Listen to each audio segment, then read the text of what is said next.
Tapi yang balik lagi dok, waktu dokter periksa nggak ketemu itu merah. Jadi dia nggak merah, dia biru ya. Biru.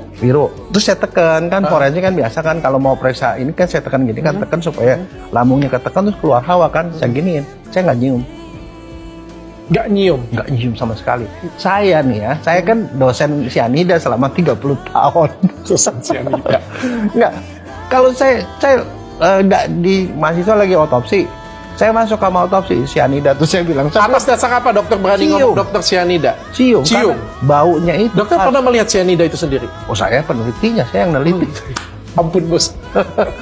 Saya neliti. Dokter yang menelitinya, berarti cyanida pernah lihat orang mati selain Mirna yang di luar sana yang mati karena cyanida juga pernah lihat secara langsung juga ya? Dan saya yang neliti juga orang Indonesia berapa persen tuh yang nggak bisa nyium. Ada 16% yang nggak bisa nyium. Berarti anak empunya cyanida ya? Enggak, makanya kalau begitu kalau saya hafal luar kepala. Oke, pas ditekan cium nggak ada bau? Nggak ada bau, jadi saya yakin itu bukan cyanida. Oke, dokter lapornya? Apa? Ke penyidik atau kemana gitu? Gara-gara itu saya dipanggil sama polisi di BAP. Semua di BAP itu, orang kamar jenazah di BAP. Terus saya di BAP. Di BAP kenapa katanya dokter melakukan formalin? Saya bilang ke ceritanya. Jadi saya nggak bisa disalahkan kan, surat kematian ada, polisi yang nyuruh, aturan dari dinas, udah dong. Dan saya bilang saya berani kerjain karena saya nggak nyium apa-apa.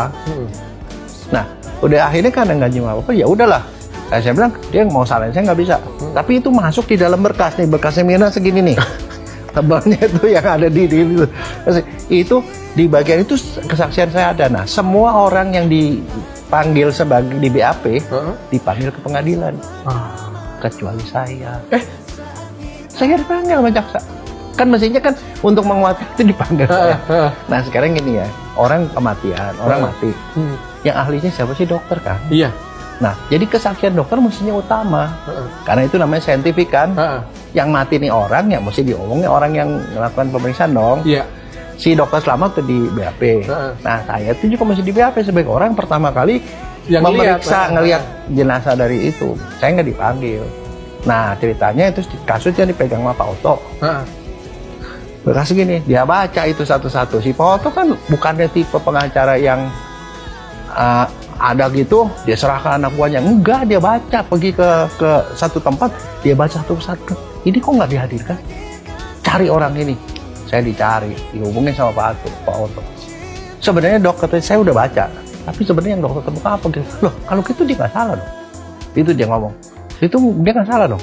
Dia bukan cyanida. Bukan yakin, saya sangat yakin karena saya itu bisa nyium cyanida. Saya bilang, saya yakin ini bukan cyanida. Dan satu lagi ada dogma di forensik. Kalau ada orang mati tidak wajar, kalau nggak diotopsi tidak ada sebab mati. Kalau tidak diotopsi tidak ada sebab mati. Iya, karena tidak kemungkinan semua. Iya, semua mungkin. Kalau dia tidak semuanya mungkin, berarti tidak ada tersangka. Makanya Pak Oto yakin, ini pasti nggak ini. Karena tanda-tanda dari luar nggak ada, di dalam pun nggak ada. Nah, masalahnya kemudian gini, dokter Slamet kan dipanggil ke pengadilan. Yang dia panggil temuan dia di pengadilan itu ternyata nggak cocok sama cyanida.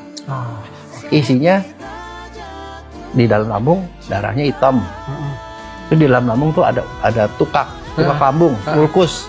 Jadi ada borok itu luka. Dan tahu nggak? Luka itu diambil dari sebagai dokter forensik kan diambil di periksa PA. Ketemu seredang bulat. Seredang bulat. Apa itu? Itu monosit. Kan kalau kita tahu kalau ada luka baru, lukanya itu baru akibat misalnya bahan kimia atau apa, luka baru itu yang ada tuh sel PMN, polimonukleat. Jadi sel limfosit itu sel leukosit, sel darah putih yang bentuknya aneh-aneh, macam-macam. Tapi kalau dia udah lama prosesnya, udah berbulan-bulan, udah kronis, dia jadi sel radangnya bulat-bulat semua, limfosit atau monosit. Berarti makronis. Itu artinya makronis. Dan itu adalah perdarahan lambung. Tapi temuannya nggak cocok dengan cyanida kan? Tidak tadi cocok kan dengan cyanida. Ya udah begitu. Itu yang terjadi. Tapi kemudian pada waktu menjatuhkan vonis, itu gini. Ya itu urusan hakim lah ya, bukan urusan kita dokter. Tapi ini ada satu kalimat yang waktu sidang itu dia ngomong begini. Dokter tahu kan ini ada 7.400 mg cyanida. Dia minum, orang lihat dia minum, dan kemudian dia muntah-muntah dan mati. Masa dokter bilang Masa dokter bilang dia matinya nggak karena cyanida? Ini cyanida loh. Iya. Saya bilang gini, kalau di forensik kita ngomong soal chain of custody. Chain of custody itu perjalanan barang bukti. Jadi misalnya contoh, Dokter Richard kirim ke saya datang, dok, saya mau periksa nih, ini anak saya bukan. Kamu ambil bawa darah istri, darah anak, sama darah dianya sendiri. Iya, oke. Udah bawa, darahnya udah diambil di rumah sakit. Oke. Mana gitu. Tinggal diperiksa aja. Nah, saya nggak pernah mau. Karena kenapa? Loh ini kan kalau misalnya kamu berkepentingan untuk ini bukan anak kamu tinggal tukar anaknya doang kan? Kamu bisa memanfaatkan saya untuk manipulasi ini kayak Nah gitu. itu dia. Makanya kan saya bilang, DNA bisa salah nggak? Ya bisa kalau sampelnya ngawur, dan saya punya banyak kasus yang soal begitu. Dari hulu ke hilirnya salah. Nah itu sebabnya kalau misalnya ada barang bukti ini barang bukti, ini mau dikirim ke penyidik. Kalau penyidik sendiri punya hak untuk disegel, di apa sedemikian rupa sehingga tidak ditambahin orang sesuatu. Ada berita acara penyegelan. Kalau dikirim ke lab itu akan membuka penyegelan itu ada berita acaranya sendiri. Bahwa yang ini kondisi sama. Begitu selesai ini dibungkus lagi, ada berita acara lagi, balik lagi. Supaya jelas bahwa yang diperiksa ini memang betul barang dari tempat yang asli. Manusia ini kan nggak bisa dimasukin racun ke dalam. Manusia ini masuk ke rumah sakit. Tapi kalau minumannya bisa ditambah-tambahin. Ya saya nggak tahu, saya nggak ngomongin, saya ngomong soal manusia ini. Manusia ini meninggal di rumah sakit, dan rumah sakit dibawa ke Darmais. Kayak gitulah bentuknya ya. Ya, begini dari Darmais sih, tahu di ruang itu kan nggak mungkin orang nambahin sesuatu ke dalam darahnya kan, ke dalam hatinya. Habis itu diperiksa. Nah yang periksa bukan saya pula. Yang periksa pertama itu puslapor, yang periksa setelah 3 hari juga puslapor, dan hasilnya itu 0 terus jadi 0,2.